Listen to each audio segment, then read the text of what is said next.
આ 7 નંબર ચણા છે અને સારા છે. દાણો 3 નંબરની આજુબાજુ મોટા ટાઈપ જ રહે, હાવ ઝીણો દાણો નથી રહેતો. 3 નંબરનો દાણો હોય એથી તમને ક્વોલિટી એથી મોટી હોય એવી મોટી દેખાય. તો પણ અત્યારે ફાલ પણ સારો છે બધામાં, તમે જોઈ શકો. લાગડ કોઈ બતાવો એટલે જેથી કરી અત્યારે તો જોતા એવું લાગે છે કે 30 મણ જેવું થઈ જાય. બરોબર. તો આપણે જે 7 નંબર આપણે જુનાગઢ યુનિવર્સિટીએ આપણે ગયા વર્ષે રિલીઝ કર્યા હતા. નમસ્કાર ખેડૂત મિત્રો, આજે આપણે આવી ગયા છે લોધિકા તાલુકાની અંદર અને અહીંયા એક આપણે ખેડૂત છે, અમને જે 7 નંબર સીણાનું વાવેતર કરેલું છે. તો આપણે ખેડૂત પાસે અભિપ્રાય લેશું કે આ કયા સીણા છે, કઈ કંપનીના છે, કેટલા દિવસના થયા છે, કેવું ઉત્પાદન આપશે. તો સૌપ્રથમ તમારું નામ આપજો ને. શંખારવા પરાગ, ગામ પીપરડી, તાલુકો લોધિકા, જિલ્લો રાજકોટ. બરોબર. અને આ કઈ વેરાયટી છે? આ 7 નંબર ચણા છે અને સારા છે અત્યારે તો હાલમાં. કઈ કંપનીના ઓમ છે? યુનિવર્સિટીની બ્રીડર ક્વોલિટી હતી ને, ફૂલે સીટ પાસેથી આપણે લીધી હતી. બરોબર. અને અત્યારે આની મતલબ આનું કેરેક્ટર કઈ ટાઈપનું છે?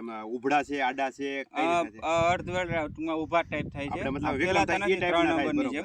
અને બીજું કે આના દાણો આપણે જે હોય એની સાઈઝ કેવડી આવે છે? દાણો 3 નંબરની આજુબાજુ મોટા ટાઈપ જ રહે, હાવ ઝીણો દાણો નથી રહેતો. 3 નંબરનો દાણો હોય એથી તમને ક્વોલિટી એથી મોટી હોય એવી મોટી દેખાય છે. ખેડૂત મિત્રો, આને આપણે 3 નંબર કરતા દાણો સેજમથી મોટો છે. બીજું કે તમે આનું વાવેતર કર્યું એ કેરામાં કેટલી ઓળ રાખી? આ 72 નું પાટલું છે ને 18 ની જાડી આપણે વાવેતર કર્યું. એટલે આ બે ઓળથી ઓળનું 18 નું આ ઉગડી થાય છે એટલે આડા ફેલાવાના છે. એક કેરાની અંદર 4 ઓળનું વાવેતર કર્યું છે. હા. અને બીજું કે આનું વાવેતર કેટલા દિવસ પછી મતલબમાં થયા છે? આ 10મા મહિનાની 30 તારીખ એટલે અંદાજે 85 દિવસ જેવા થઈ ગયા છે અત્યારે. બરોબર છે. હા. અને બીજું કે આમાં અત્યાર સુધીમાં માવજત શું તમે કરી હતી? માવજતમાં 4 પિયત આપેલા છે. પાયાનું ખાતરમાં ડીએપી ને ઈ નાખેલું છે. બરોબર. ફ્લાવરિંગ માટે મહાધનનું ફ્લાવરિંગ સ્પેશિયલ નાખેલું છે અને છેલ્લે એક રાઉન્ડ રુજુતાનો લીધેલો. બરોબર છે.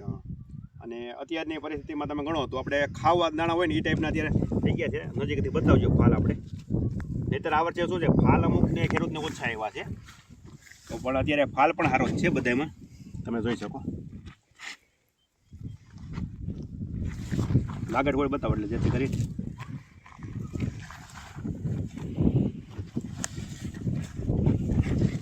આ રીતનો ખેડૂત મિત્રો ફાલ છે, તમે જોઈ શકો. અને બીજું કે તમારા આજુબાજુ બીજી વેરાયટી વાવેતર કરે છે એની કરતાં આમાં ફાલ વધારે છે કે ઓછું છે? વચ્ચે 1-2 વાર ફાલ ખરી ગયો પણ પાછો ફાલ પકડી લે છે, એ પ્લસ પોઈન્ટ સારો છે. બરોબર છે. અને સારા છે. આ ખેડૂતોને વાવવા લાયક વેરાયટી ખરી? હા, વાવવા લાયક વેરાયટી છે અને સજેસ્ટ પણ કરાય. બરોબર છે. અને આમાં બીજ દર તમે કેટલો રાખ્યો? બીજ દર વીઘે 12 કિલો જેવો નાખેલો છે. 12 કિલો. આપણે 16 ગુઠાનો વીઘો તમારે આવે કે? 16 ગુઠાનો વીઘો. બરોબર છે. 4 દાંતે. તો ખેડૂત મિત્રો, આપણે આજે લોધિકા તાલુકાની અંદર હતા, કીધું આપણે અહીંયા ખેડૂત મિત્રોને બતાવીએ કે કઈ ટાઈપના સીણા છે. તો કે અત્યારે જીજી 7 નંબર. અને બીજું કે આનું ઉત્પાદન કેવું આવે તમને દેખાય અત્યારે જોતા? અત્યારે તો જોતા એવું લાગે છે કે 30 મણ જેવું થઈ જાય. બરોબર. પછી તો હજી ખબર ફાઇનલ તો પાકે ત્યારે ખ્યાલ આવે. પણ અન્ય વેરાયટીની સરખામણીમાં વાવેતર કરી શકાય ખરું? હા, સારી વેરાયટી છે. બરોબર છે. દાણો સારો ભરે. જે કોઈને ઉભડી વેરાયટીની જો પસંદગી કરવી હોય તો આ એક ઉભડી વેરાયટી છે. આપણે જે વિક્રમ આવે ને એ ટાઈપના, પણ એની કરતાં દાણો થોડોક મોટો આવે અને આપણા 3 નંબર ટાઈપનો દાણો આવે. શાઇનિંગમાં પણ એ ટાઈપનો આવે, પીઆઈસમાં પણ એ ટાઈપનો આવે, પણ એની કરતાં સેજમથો મોટો દાણો આવે છે. તો આપણે જે 7 નંબર આપણે જુનાગઢ યુનિવર્સિટીએ આપણે ગયા વર્ષે રિલીઝ કર્યા હતા.